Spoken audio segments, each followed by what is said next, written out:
자, 권리 분석이란 우리가 이제 부동산 물건을 매입할 때 이 부동산의 권리의 제한이 어떤 것이 있는지 사전에 밝혀내는 작업이다.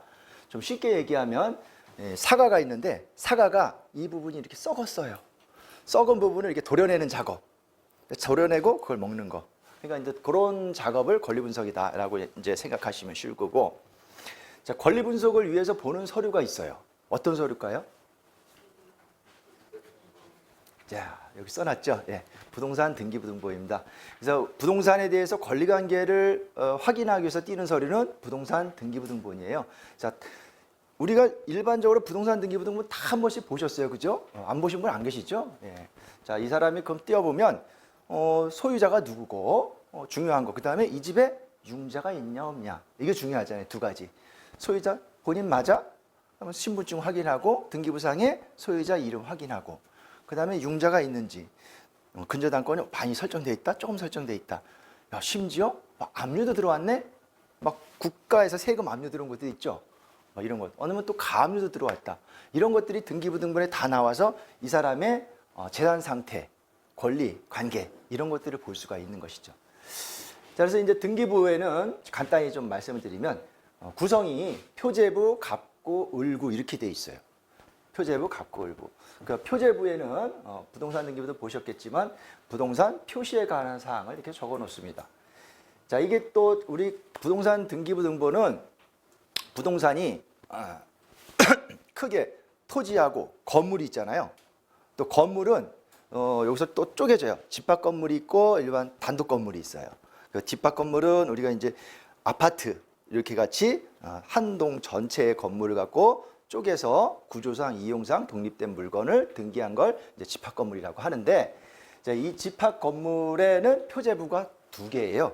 그래서 한 동 전체에 대한 건물에 대한 부동산 표시에 대한 표제부, 그 다음에 집합 건물에 대한 전유 부분에 대한 표제부, 이렇게 표제부가 두 개가 돼 있어요. 일반 건물이나 토지 등기부등본 보시면 표제부는 하나로 되어 있죠. 자, 그래서 여기는 뭐 이렇게 부동산 표시가 이렇게 돼 있고요. 하나 또 보시면 집합 건물 같은 거 보시면은 한 동 건물에 표제부가 있고 또 전유 부분에 대한 표제부가 있는데 여기에 토지에 대한 표시를 적어 놓는데 그게 이제 대지권 표시라는 부분이 있어요. 그래서 대지권, 집합 건물 등기부등본 볼 때는 대지권 표시를 한번 확인하셔야 돼요. 대지권.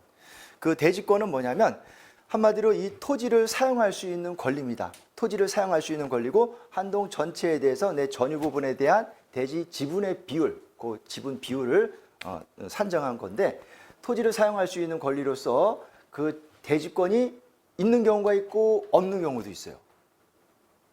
이 대지권이 등기부등본에 그래서 이 뭐라 그러냐면 대지권이 없는 거를 대지권 미등기다 이렇게 얘기를 해요. 그리고 어떤 경우에는 대지권이 이렇게 있어요. 대지권은 뭐 전체 건물 전체 대지 표시분에 자기의 지분 이렇게 몇 평 이렇게 평방미터 표시를 해놓죠. 그런데 이제 그 대지권이 있는데 또 옆에다가 대지권 표시 옆에다가 토지 별도 등기 있으 뭐 이렇게 써놓은 게 있어요. 등기부등본 보면 그런 거 있으면은 그 건물 토지에 대해서 어떤 권리 제한이 있다 이런 표시를 하는 거예요. 그래서 집합 건물을 보실 때는요, 이 표제부의 대지권 부분 좀 유의해서 보셔야 돼요. 대지권이 없는지 있는지 있다면 토지 별도 등기가 있는지 없는지 이런 부분 보시고, 자, 우리가 그렇게 자세히 안 보셔도 매각물건 명사서라는 우리 서류가 있어요. 거기에 보면 또 친절하게 또 설명을 또 해놨기 때문에 걱정은 안 하셔도 돼요.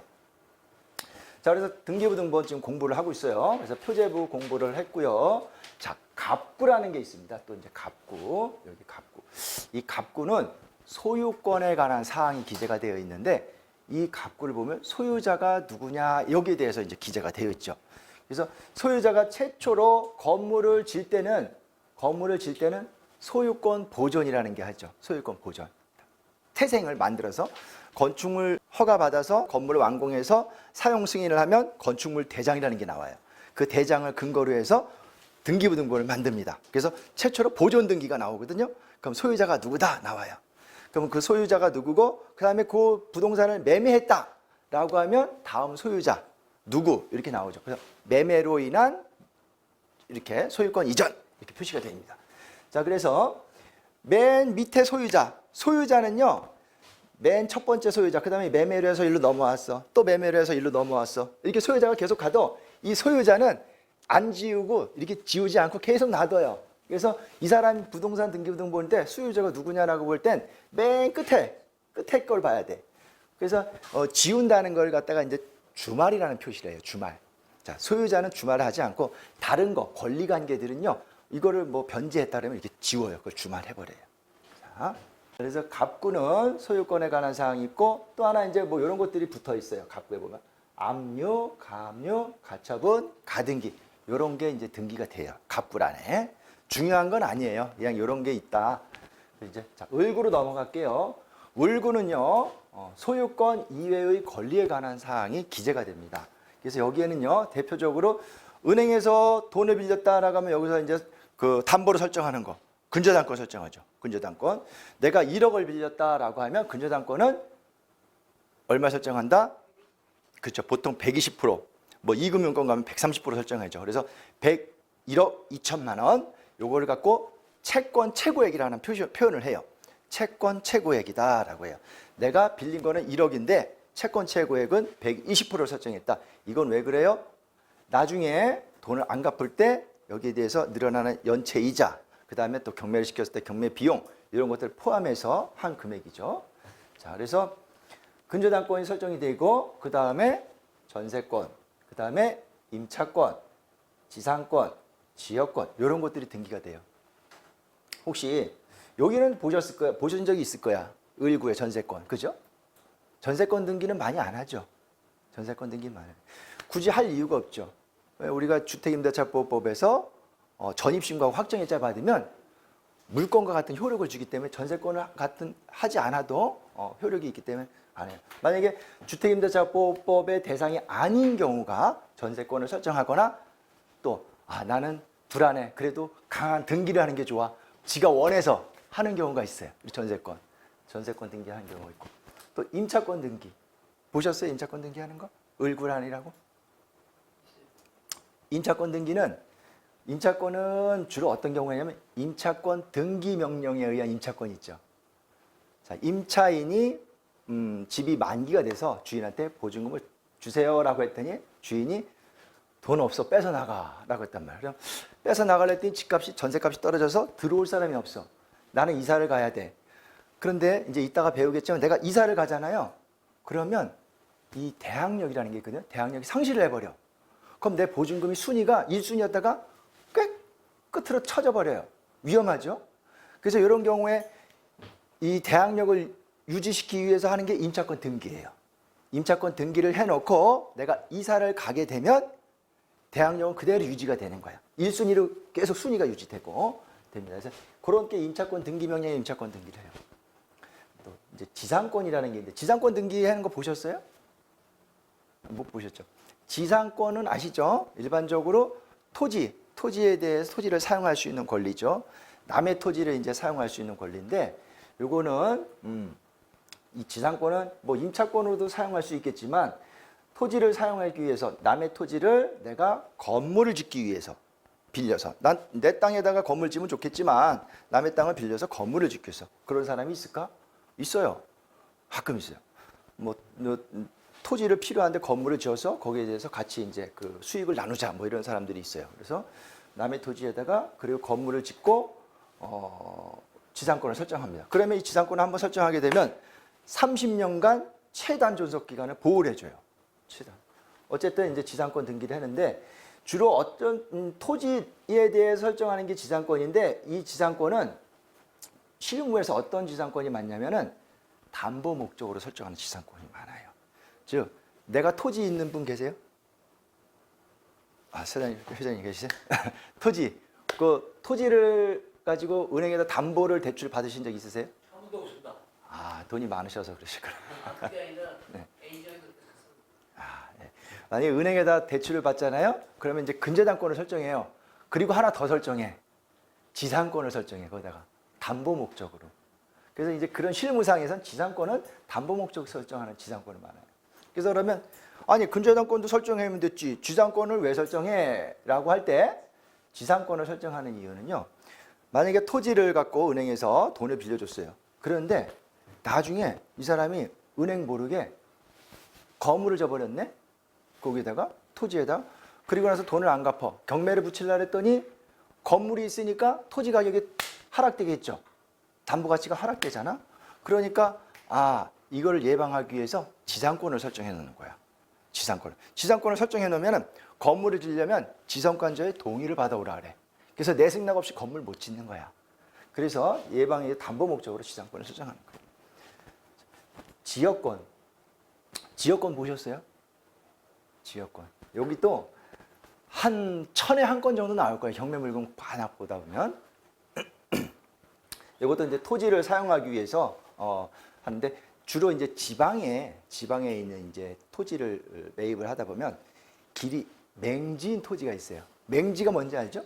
길이 없다 이거야. 길이 안 다 있어.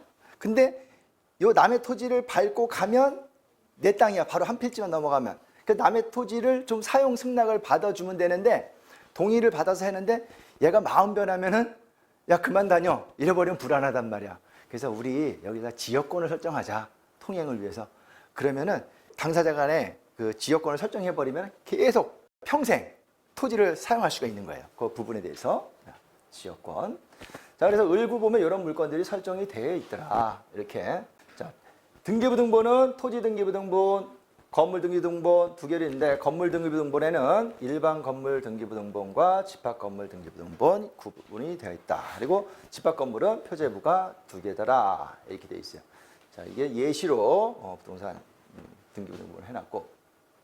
자, 그래서 권리 분석을 위하여 보는 서류가 부동산 등기부등본이라고 했고요. 부동산 등기부등본에 대해서 이렇게 알아봤습니다. 자, 그리고 여기 플러스 해놨죠. 경매물건 3대 서류. 권리 분석을 위하여 보는 서류, 부동산 등기부등본 플러스 3개를 더 있어. 지난 시간에 한번 말씀을 드렸습니다. 경매물건 볼 때는 꼭 봐야 되는 서류라고 했어요. 꼭 봐야 되는 서류. 첫 번째, 매각물건 명세서. 그렇죠. 매각물건 명세서. 자, 부동산을 매각할 때 이 물건에 대해서 명세서 설명을 해놓은 거죠. 유의사항, 주의사항. 잘 보고 해라. 그 다음에 또 있어요. 현황조사서. 그렇죠. 경매 들어가면 집행관이 현황 가서 그 물건을 조사한 내용, 조사서. 몇 날, 며칠, 몇 시에 딱 방문했다. 뭐 내용을 딱 적죠. 현황조사서 적고. 또 하나 있어요. 감정평가서. 경매 들어가면 법원 그 감정평가사로 하여금 감정평가하게 하고 감정평가사가 현장 가서 그 물건에 대해서 감정평가한 내용을 적는데 자, 요 물건은 경매 물건 볼 때는 매각물건 명세서, 현황조사서, 감정평가서 요 3개를 꼭 보셔야 되는 거예요. 그리고 플러스 권리관계인 부동산 등기부등본. 사실 요 4개만 보시면 권리 분석은 다 돼요. 다 돼. 뭐 또 추가로 봐야 될 거 있으면 그때 갖다 보면 돼. 그래서 자, 권리 분석 제가 도해를 이렇게 그림을 그려놨어요. 이게 해놨는데 권리 분석을 볼 때는 등기부등본을 본다 그랬죠. 그래서 등기부등본에 나타나는 권리가 있어요. 그죠? 그 권리의 등기부등본에는 표제부 갑구 을구라고 그랬죠. 네, 표제부 갑구. 그럼 여기에 나타나는 권리들이 있는데 아까 표제부 집합건물과 대지권이 없다.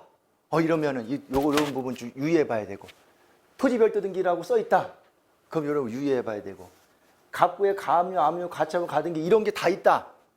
그럼 유의해야 되고 이 사람이 소유자가 지분만이다. 지분만 나왔다. 지분 이것도 봐야 되고. 자, 아무것도 없으면은 깨끗한 거예요. 그죠? 네. 을구를 봤더니 근저당권, 전세권, 임차권, 지상권, 지역권 이런 것도 있더라. 이런 거예요. 자, 그럼 뭐야? 이 등기부등본 봤더니 이런 게 다 있어. 그럼 이 물건을 내가 낙찰 받았을 때 이 물건이 내가 인수될 거냐 아니면 소멸될 거냐 이게 중요하죠. 자, 이걸 공부하는 거야. 이걸 공부하는 거야. 이게 그래서 등기부상의 권리 분석인데 이걸 공부하기 위해서 하는 것이 말소 기준 권리라는 게 있어요. 이걸 뒤에서 이제 말씀을 드릴 건데 자, 이 등기부등본을 봤을 때 이 권리가 말소될 거냐 인수될 것이냐 이거를 기준하는 권리가 있어요. 이걸 기준으로 해서 그 이후에 권리는 소멸하고 그 이전에 권리는 인수한다. 뭐 이렇게 얘기를 하는데 좀 이따 보고 자, 등기부상의 권리 분석을 쫙 했어. 그랬더니 자, 이게 말소 기준 권리 이후의 권리들 모두 소멸하고 내가 인수되는 게 없어요. 아, 이거 권리상에 깨끗한 물건이야. 딱 봤는데 등기부상에 나타나지 않는 권리가 하나 있어. 그게 뭐냐? 임대차가 있어. 임대차. 임대차에는요, 크게 두 가지로 주택 임대차와 상가 임대차 이렇게 나눠볼 수가 있죠. 그죠? 그러니까 살고 있는 집이 내가 임대로 산다. 임차하고 산다. 그러면 그 임대계약서 쓰셨잖아요. 쓰고 나서 보증금 주고 나서 잔금 치르고 그리고 뭐 해요? 잔금 다 치르고 계약하고 잔금 치르고 저기 동사무소 가시잖아요. 주민센터 가서 전입신고하고 또 하나 뭐 더 받죠. 도장 찍어주세요. 확정일자. 네. 네, 그걸 확정일자라 그래. 딱 날짜. 확정일자는 공기관이 인정한 문서로서 쉽게 변경할 수 없는 날짜를 말해요. 확정일자를. 이걸 딱 찍어버려. 그러면 이걸 왜 하는데 굳이 전세권을 안 하고 전세권 하면은 등기해야 되고 돈이 들잖아요. 근데 전입하고 확정일자를 하게 되면 주택임대차보호법에서 이렇게 전입하고 확정일자 받으면 임차인에게 보증금을 보호해주는 1순위 권리를 준단 말이에요. 그 전에 뭐 등기부등본에 근저당권이 없는 걸 전제로 했을 때 1순위 들어오면 근저당권이 있다면 그 2순위로 되는 거고. 자, 그래서 요거를 이제 뒤에 설명드리겠지만 뭐 대항력과 우선 변제권을 인정해 준다 이런 표현을 해요. 그래서 등기부등본에는 임차인이 있는지 없는지 안 나타나요. 그래서 전입신고를 했기 때문에 이거는 동사무소 가시면은 확인해 보면 전입세대 열람내역서에 보시면 전입세대에 있는지를 표현이 거기에 나오는데 이게 임차인인지 아닌지 알 수가 없어. 그래서 경매에서는요, 매각물건 명세서에 임차인欄에 있거든요. 그 임차인을 표시를 해줘요. 자, 그래서 요거 등기부에 나타나지 않는 권리, 이 임차인 임대차 권리를 공부를 해야 되고, 지금은 주택을 받고 주택이 아닌 거, 일반적으로 이제 상가 물건이 있겠죠. 상가 같은 경우에는 내가 장사를 하기 위해서 계약을 하고 잔금을 치르고 뭐 이사해서 장사하죠, 그냥. 인테리어 그 자리 다 하고 나서. 그래서 동사무소가 전입하고 확정일자 안 받잖아요. 대신 여기는 계약을 하면 이 계약서 가지고 세무서 가가지고요. 관할 세무서 가서 사업자 등록을 받고요. 그 사업자 계약서에다가 확정일자를 받아요. 관할 세무서 가서. 그래서 이것도 상가 건물 임대차 보호법에서 이렇게 사업자 등록을 하고 확정일자를 받으면 여기에서 그 등기한 것 같은 효력을 줍니다. 그래서 등기부에 나타나지 않는 권리, 이 임대차 권리, 이거를 공부를 하는 거예요. 그래서 지금 보신 등기부상의 권리 분석, 말소기준 권리. 그 다음에 등기부에 나타나지 않는 권리 뭐라고요? 임대차. 요거 권리. 요거 두 가지만 공부하시면은 권리 분석은 사실 끝나는 거예요. 다 하시고. 근데 여기 이제 좀 적어놓은 거 있죠? 특수 권리라고 해서 유치권, 법정지상권, 분묘기지권. 요거는 등기가 안 돼요. 등기부등본에 안 나타나요. 유치권, 법정지상권, 분묘기지권. 들어보셨죠? 유치권. 뭐 유치권 그 길을 가다 보면 공사하고 나서 현수막 이렇게 붙여놨잖아요. 그래서 주로 많이 이제 부동산에서는 건물에 대해서 공사를 하고 공사 대금을 받지 못했을 때 그 공사 대금을 받을 때까지 그 건물을 유치하는 거, 부동산을 점유하는 거, 점유할 권리. 이걸 이제 유치권이라 그러는데 이거는 모든 사람한테 주장할 수가 있죠. 새로 낙찰받은 소유자가 야, 내가 돈 내고 받은 물건이니까 너 나가라고 할 때 나는 이 공사 대금 받을 때까지 못 나가. 유치할 권리가 있어요. 이게 유치권이에요. 굉장히 무서운 권리예요. 유치권. 그다음에 이제 법정지상권은 아까 지상권은 여기 등기부등본에 나타나잖아요. 근데 이거 법정지상권은 등기부등본에 나타나지가 않아요. 법으로 정한 지상권이야. 이거는 지상권은 서로 간에 땅 소유자와 내가 지상권을 맺고자 한 지상권자와 계약을 맺고 등기를 하면 지상권이 등기가 되는데 여기 약정지상권이라고 그랬고 이런 지상권 없이 그냥 일정한 요건만 있으면 법으로 정한 지상권이 있어요. 그래서 법정지상권이다 이런 말을 해요. 뭐 간단히 말씀을 드리면 자, 우리는 부동산이 이원화가 있어요. 요 밑에가 이제 토지고 여기 건물이에요. 토지와 건물이 동일 소유자, 갑소유자였어요. 갑소유자였다가 어떻게 하다 보니까 요게 그 토지만 경매로 휙 넘어가 버렸어. 그래서 을로 바뀌어 버렸어요. 소유자가. 그러니까 얘는 그대로 갑이죠. 갑이죠. 그래서 이제 요 토지 낙찰받은 소유자가 얘 건물 갑한테 야, 내 땅이니까 건물 철거해. 철거하고 떠나라고 했더니 얘는 나는 법정 지상권이 있다. 법으로 정한 지상권이 있다. 그래서 나는 철거하지 않아도 된다. 그 권리, 법으로 정한 지상권이라 그래요. 그러니까 토지와 건물이 동일 소유자였다가 토지 또는 건물이 매매 기타 경매로 해서 소유자가 달리했을 때 이 사람한테 법정 지상권을 인정해 주는 거. 요거 이제 법정 지상권. 지상권이라는 등기는 하지 않았잖아요. 근데 그런 게 이제 법정 지상권인데 요거는 이제 종류가 여러 가지가 있는데 개념 정도 지금 말씀드린 거고. 그다음에 이제 분묘기지권이라는 게 있어요. 분묘기지권. 임야를 살 때 거기에 보면 묘가 있어요. 대부분이 우리 옛날부터 묘가 하나씩 다 있었잖아요. 그 묘가 있는데 그 묘를 갖고 내가 찾아갖고 내 땅이니까 이 묘 이장하가세요라고 했더니 나 분묘기지권이 있어갖고 이장 못해. 여기서 이 땅을 계속 살 수 있어. 이렇게 하는 게 이제 분묘기지권이에요. 그래서 근데 이 분묘기지권은 이제 그 장례법이 좀 바뀌어가지고 앞으로는 분묘기지권이 남의 땅에는 땅 소유자 허락 없이는 못해요. 옛날에는 그냥 남의 땅이라도 한 20년간 평온 공연하게 그 무덤 제사 지내고 했으면 됐는데 지금 그런 게 없어졌어요.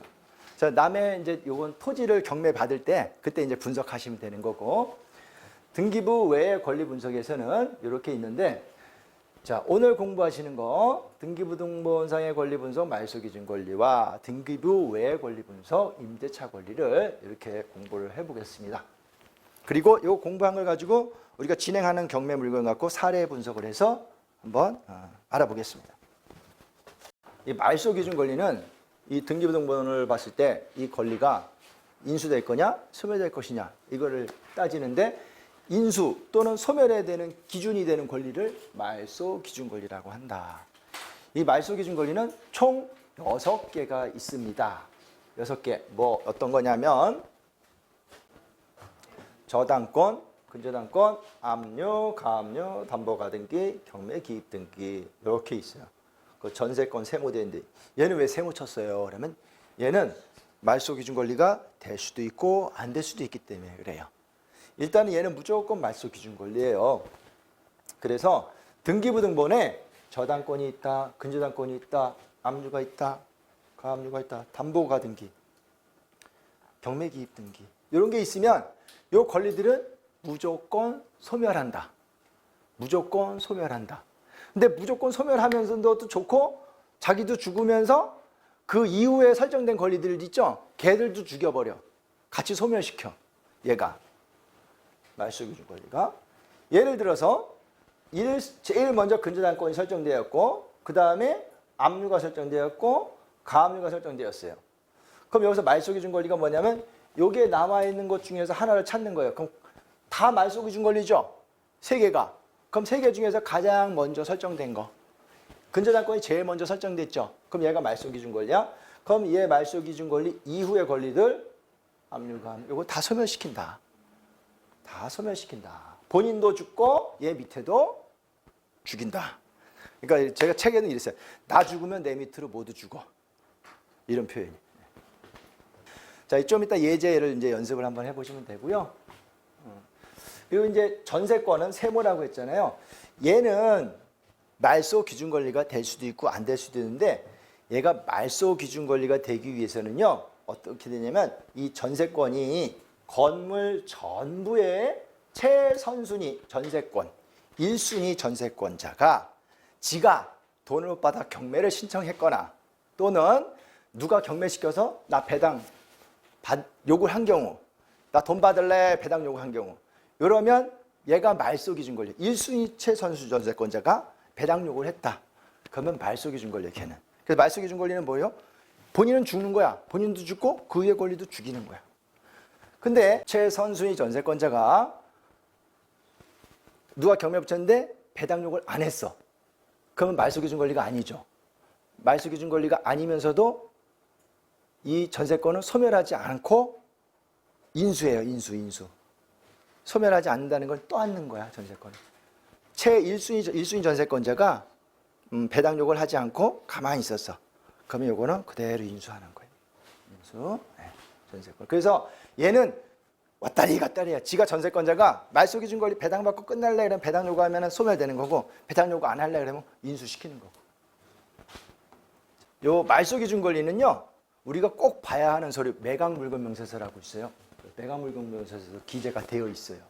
매각 물건 명세서를 보면요, 여기 최선수의 설정이라는 게 표시를 해놔. 그럼 여기 누구 이렇게 몇 년 몇 월 며칠 근저당 써 있죠. 요게 말소 기준 권리예요. 여기 얘가. 그럼 얘 권리 이전에 권리가 있다는 걔는 인수거고, 얘 권리 이후들은 다 소멸한다는 얘기야.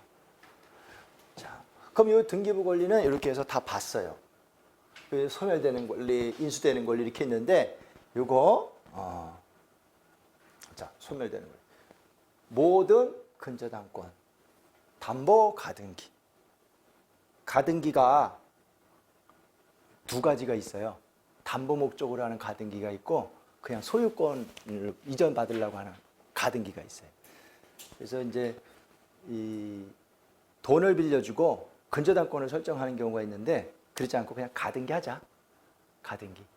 그러면 가등기하면 돈을 받으면 얘가 본등기처럼 소유권을 가져와 버리는 거. 이런 거.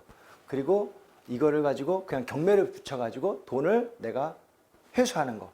이게 이제 담보가등기인데, 담보가등기인지 소유권가등기인지 등기부등본에는 표시가 안 돼 있어. 다 무조건 그냥 가등기라고 표시가 돼 있어요. 그래서 요거는 어떻게 구분했냐면, 이 가등기권자가 내가 경매를 시키고 나서 경매가 진행됐을 때 나 돈 받을 거 있어 배당 요구라 그랬거든요. 배당 요구를 하면 담보가등기고, 배당 요구를 안 했으면 담보가등기가 아니다. 담보가등기는 말소 기준 권리가 모든 소멸되는 권리다. 자, 말소 기준 권리보다 후순위로 설정된 용익물권. 자, 용익물권이 뭐냐면요, 전세권, 지역권, 지상권 이런 것들을 사용 수익하는 물건을 가지고 용익물권이라 그래요. 전세권, 토지와 건물을 사용할 수 있는 권리. 지역권, 남의 토지를 내 토지의 편익을 위해서 사용할 수 있는 권리. 자, 지상권, 남의 토지를 내가 이용할 수 있는 권리. 이게 물건을 사용 수익할 수 있는 권리, 용익물권이라 그래요. 그래서 말소 기준 권리보다 후순위로 설정된 용익물권은 소멸한다. 그러면 말소 기준 권리보다 후순위로 설정된 가압류, 가처분, 가등기 다 소멸. 말소 기준 권리보다 후순위, 말소 기준 권리보다 늦게 전입신고한 임차인, 이것도 다 소멸이다. 자, 인수되는 거, 예고등기, 유치권, 법정지상권, 분명유치권. 말소 기준 권리보다 먼저 설정된 용익물권. 아까 이제 후순위였잖아요. 먼저 설정됐다. 아까 이제 말소 기준 권리 배웠는데 지상권이 설정돼 있고, 그 다음에 근저당권이 설정돼 있어. 그럼 1순위 지상권이 인수예요, 소멸이에요? 근저당권 이전이니까 인수잖아요. 예. 그래서 말소 기준 권리보다 먼저 설정된 지상권, 먼저 설정된 전세권. 전세권자는 얘는 지가 배당 요구를 하면 소멸, 배당 요구 안 하면 인수. 예. 되는 거예요. 말소 기준 권리보다 먼저 설정된 가처분, 가등기, 환매권 등기. 얘는 인수야. 이거는 먼저잖아, 먼저. 말소 기준보다 후순위로 설정된 가처분 중 소유권과 같음 있는 가처분과 처물토지 인도청권 있는 가처분. 자, 요거는 좀 어려우니까 나중에 해드릴게. 말소 기준 권리보다 먼저 전입 신고를 한 임차인. 먼저 전입 신고를 1순위로 했어. 전입 신고하고 확정일자를 받은 임차인이 있어. 그리고 근저당권이 들어왔어. 그러면 이 집이 경매가 넘어갔어요. 이 임차인 인수예요. 인수. 만약에 임차인이 배당 요구를 했어. 그러면 배당을 받아. 전액을 배당을 받으면 소멸인데, 전액을 배당을 못 받았으면 못 받은 금액은 인수야, 매수인.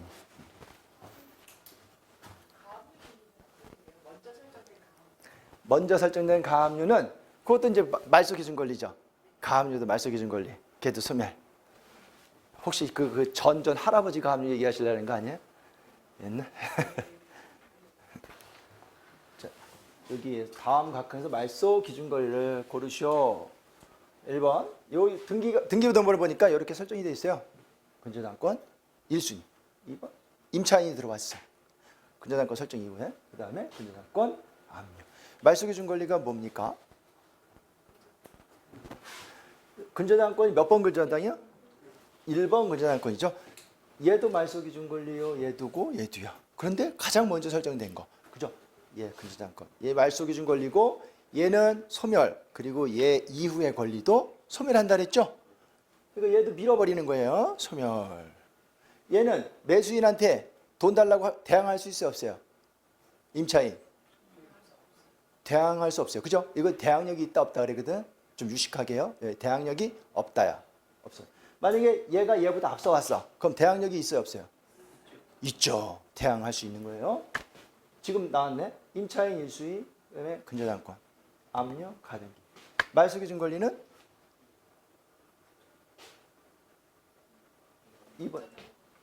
다 말소기준 권리지만 가장 먼저 설정된 얘죠. 얘. 2번 근저당권이 말소기준. 등기부등본을 보니까 얘가 말소기준 권리. 얘는 다 소멸. 묻지도 말고 따지도 말고 그냥 소멸. 싹 지워진다. 그럼 내가 이 이 부동산을 낙찰받았으면 나중에 법원에서 얘를 다 말소 지워버려. 촉탁해가 말소 지워버려. 그 얘는 보증금 다 못 주면 인수. 못 내보내. 인수. 여기는 3번.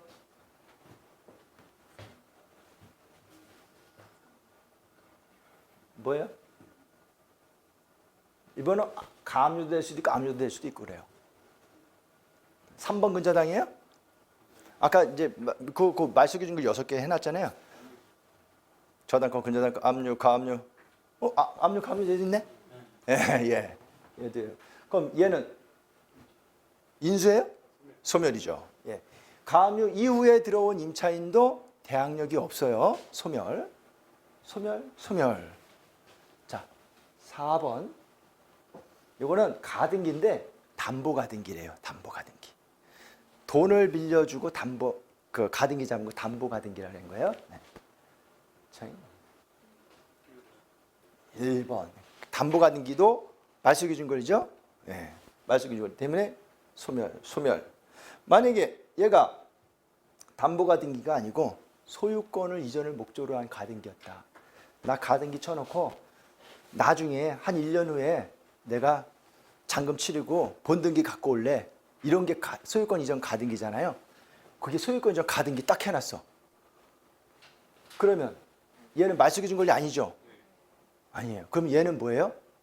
인수야. 그래서 소유권 가등기를 인수하면 내가 낙찰 받았어. 그럼 얘 다 소멸됐어. 등기부등본에. 근데 얘만 남아. 어떻게 지워? 지우는 건 고사하고 얘가 본등기 치면 나 소유권 잃어버리는 거예요. 내 소유권이 말소돼 버려요. 가등기 굉장히 무서운 거예요. 소유권 가등기. 그래서 이 가등기는 담보 가등기냐 소유권 가등기냐 이거 구분을 하셔야 되는데 구분은 어떻게 한다? 이 가등기권자가 배당 요구를 했으면 채권 계산서를 제출했다라고 하면 담보 가등기고 가만히 있으면 담보 가등기가 아닌 소유권 가등기다 이렇게 보시면 돼요. 또 이 부분도 담보 가등기인지 소유권 가등기인지 매각 물건 명세서에 써놔요. 써놓게 돼 있어.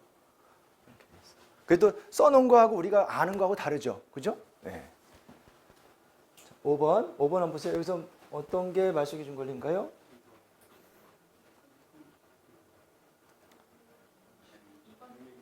2번 경매기입등기. 자, 경매기입등기도 말소기준 권리.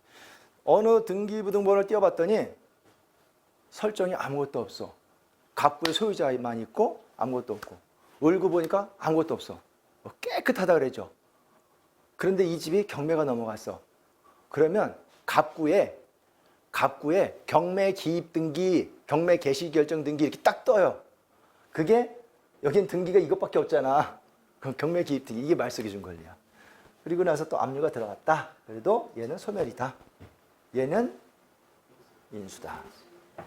자, 6번 가처분. 자, 그쵸. 2번 근저당이 말소기준 권리입니다. 그럼 얘는요? 인수예요. 인수. 예, 소멸. 자, 이렇게 보면 이제 우리는 이론을 알았어. 이론은 몰라도 할 수 있는 게 권리 분석인데 이론을 알았으니까 더 잘할 거야. 이제.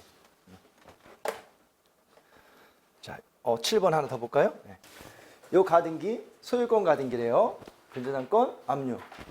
말소기준 권리. 그렇죠? 얘는 인수. 인수. 얘가 본등기 해보면 소유권은 잃어버린다. 가등기 해보신 분 계세요? 가등기? 네. 그 가등기는 보통 내가 저 부동산을 바로 잔금을 치고 소유권을 넘어오면 괜찮은데 좀 뭐 사정이 있어서 내가 계약금만 좀 얼마 중도금 쪽으로 얼마 좀만 주고 내가 잔금은 나중에 채울게. 그때 얘가 약속을 안 지키고 딴 사람한테 팔아버린다. 그럼 안 되잖아. 그래서 그걸 방지하기 위해서 이제 가등기라는 걸 해버려요. 그래서 뭐 계약 걸고 이제 가등기를 딱 쳐놓으면은 내가 소유권을 이제 나중에 장래에 이전하기 위해서 가등기를 해놓으면 얘가 딴 사람한테 팔더라도 또는 그 이후에 뭐 여기에 대해서 막 압류, 딴 데 대출 받고 막 근저당권 하더라도 내가 나중에 본등기를 딱 하잖아요. 소유권 이전에 대한 가등기에 기해서 본등기를 하게 되면 이 중간에 등기는 싹 말소돼 버려. 주말돼 버려. 이것도 등기관이 직권으로 말소해 보죠. 싹 내가 말소 신청 안 해도 다. 이게 굉장히 무서운 거야. 네. 지금까지는 부동산 등기부등본에 나타난 권리 분석을 배웠어요. 말소 기준에. 이번에 등기부등본을 딱 봤는데 야 이거 다 말소돼. 나 인수되는 거 없어. 싹 해. 좋아. 또 하나 봐야 될 게 있어. 등급에 나타나지 않는 권리 임대차가 있는데 자 임대차 공부할 때는 이걸 알아야 돼요. 이 용어를 아셔야 돼. 이 용어 요것만 하시면 사실 임대차 공부는 끝납니다. 대항력, 우선변제권, 최우선변제권 세 가지인데 대항력은 뭐냐면요. 내가 낙찰받아가지고 저 임차인이 있어. 사는 임차인한테 야 내가 소유자니까 나가. 나 보증금 못 받아서 너 받을 때까지 나 못 나가. 대항력이 있어. 이러는 거야. 받을 때까지 못 나가. 그 대항력이 뭐야? 보증금을 결국은 내가 줘야 된다는 거예요. 대항할 수 있다는 거야. 그러면 그러기 위한 힘을 갖기 위해서는 요건이 있거든요. 1순위로 주택을 인도받고 전입신고를 하셔야 돼. 1순위로 주택을 이사를 하고 자, 인도라는 거는 좀 그러니까 이사했다는 거예요. 주택을 이사하고 그 다음에 전입신고하고 그러면 언제 생기냐면 이길 날 전입신고한 이길 0시에 대항력이 발생한다. 전입신고한 이길 0시에 대항력이 발생한다. 오늘이 며칠이죠? 12일이죠. 오늘 전입신고를 했어요. 이사를 하고 그러면 내일 바로 오늘 밤 딱 자정 12시에 딱 넘어가면 그때 대항력이 생기는 거야. 근데 요걸 악용하는 게 있죠. 이 집주인이 잔금할 때 등기부등본을 딱 띄워보니까 아무것도 없어. 1순위야. 그죠? 그래서 잔금 다 치르고 전입신고했어. 근데 얘가 요 놈이 잔금 받자마자 대출을 일으켜서 근저당권 설정해버렸어. 근저당권을 당일날 할 수 있잖아요. 근저당 등기소 갖고. 그러면 근저당권보다 얘가 늦는단 말이야. 대항력이.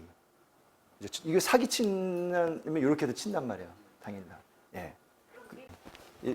그래서 이게 좀 맹점이긴 한데 전세 사기가 많이 있어서 그것도 예방하기 위해서 특약을 달기도 하죠. 계약할 때 우리 잔금 이길까지는 어떠한 권리 설정을 하지 않기로 한다. 하게 되면 모든 손해배상을 하고 계약은 파기하기로 한다. 뭐 이런 특약을 내기도 해요.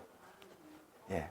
자, 이제 주택은 그런데 이 상가 같은 경우에는 상가를 이사하고 사업자 등록을 하면 그 이길 0시에 이것도 상가도 대항력이 있어요. 내 보증금 받을 때까지 못 나가라는 대항력이 있어요.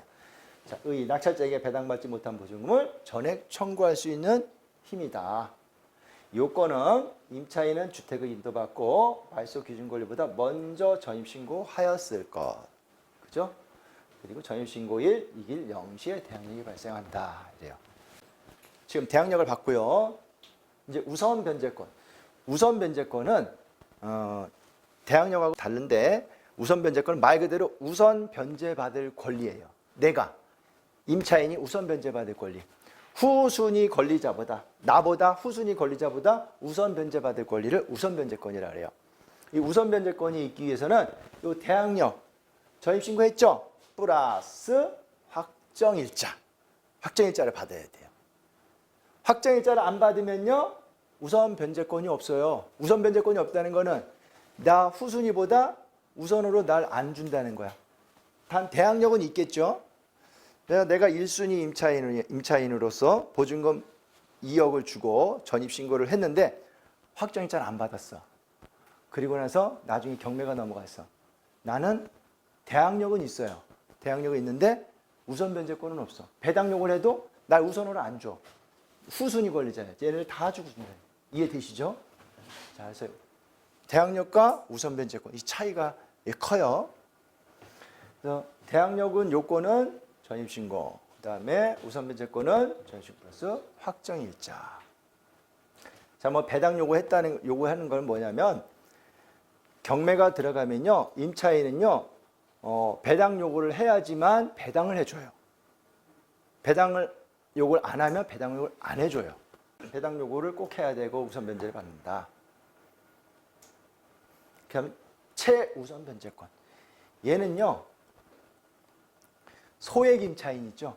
보증금이 소액인 거. 소액 임차인은 내가 후순위라 하더라도 1순위 근저당권자가 있고 내가 후순위 임차인이라 하더라도 소액 임차인은 보증금을 소액 부분 중 일정 금액을 최우선해서 띄워줘요.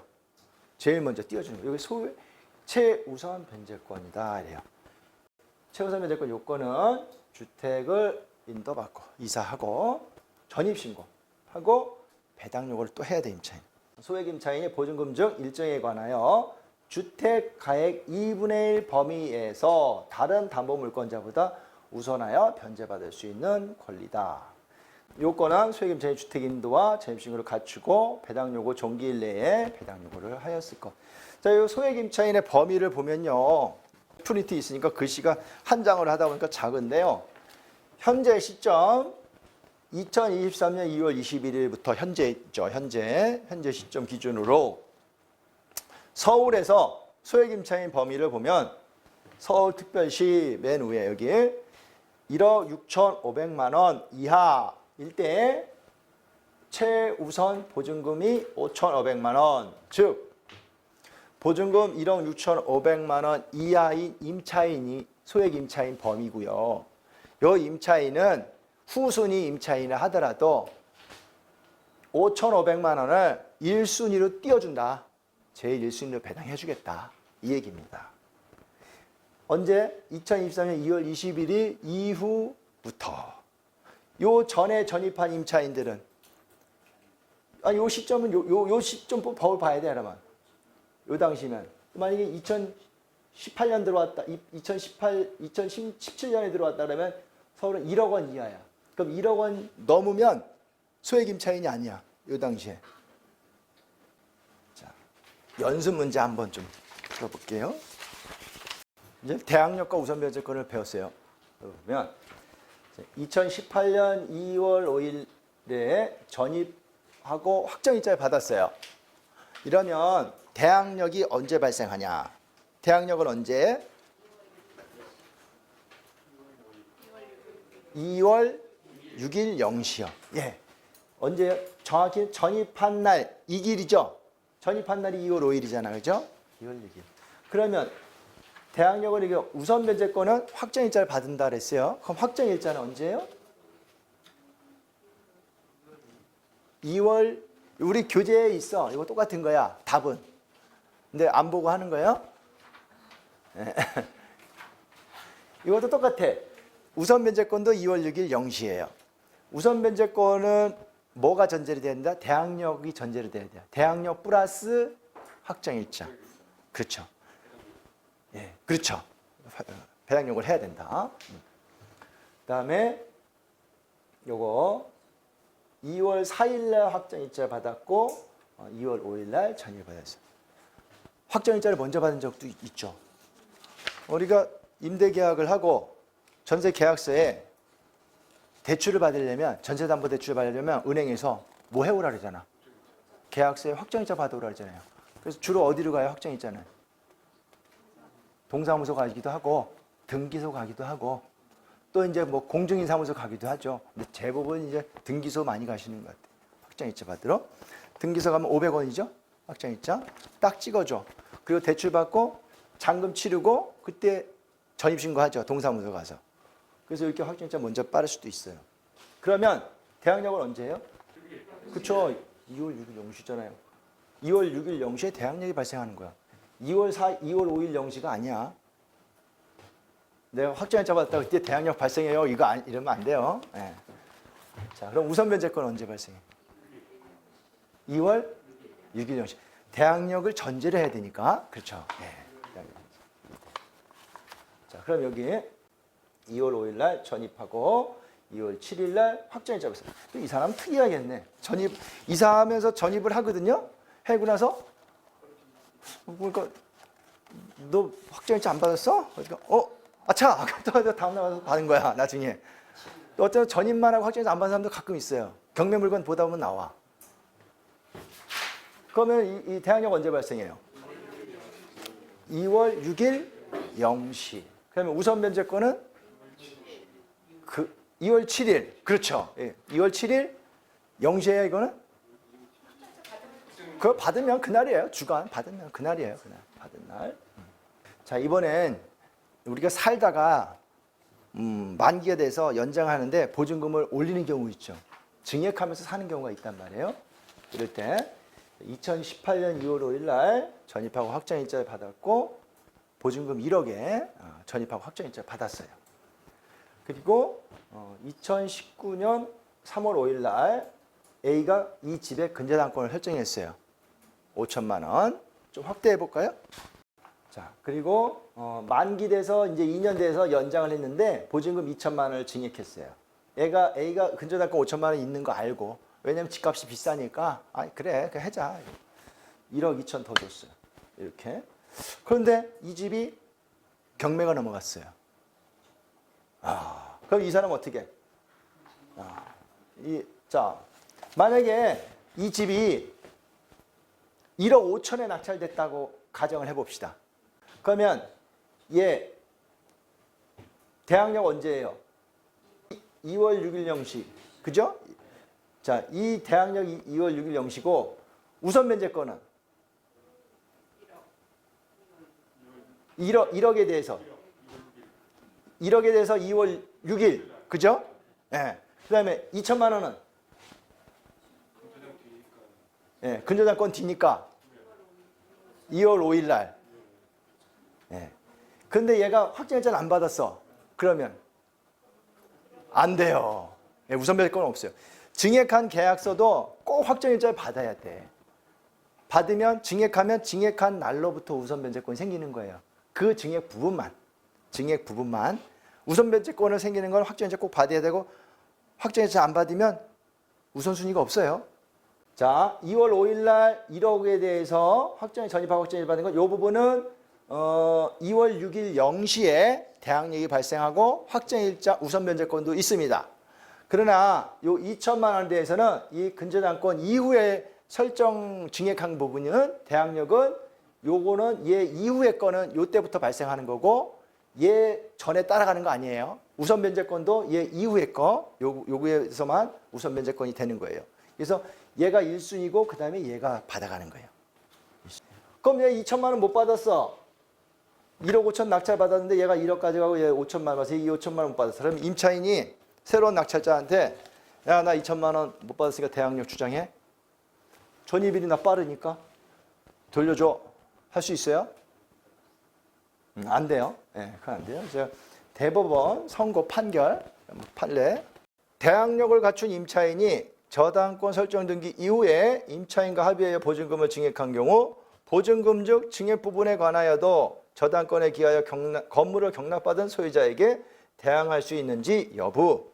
아까 이제 그 2천만 원 증액한 거 소유자하고 이제 합의해서 했는데 낙찰받은 소유자에 대항할 수 있는지 여부. 여기 보시면 대항력을 갖춘 임차인이 저당권 설정 등기 이후에 임대인과 보증금을 증액하기로 합의하고 그 2천만 원이죠.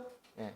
초과 부분을 지급한 경우 임차인이 저당권 설정 등기 이전에 취득하고 있던 임차권 1순위 임차인이죠. 임차인 권리로서 저당권자에게 대항할 수 있음은 물론이나 1억 원은 1순위 근저당권보다 대항할 수 있는 건 물론이죠. 저당권 설정 등기 후에 건물주와의 사이에 임차 보증을 증액하기로 한 합의는 그 2천만 원에 대한 부분은 건물주가 저당권자를 해치는 법률 행위를 할 수 없게 된 결과 저당권 설정 등기 이후에 증액한 임차 보증금으로서 소유자에게 대항할 수 없는 것이다. 끝에만 보세요. 이후에 증액한 임차 보증금으로서는 소유자에게 대항할 수 없는 것이다. 예.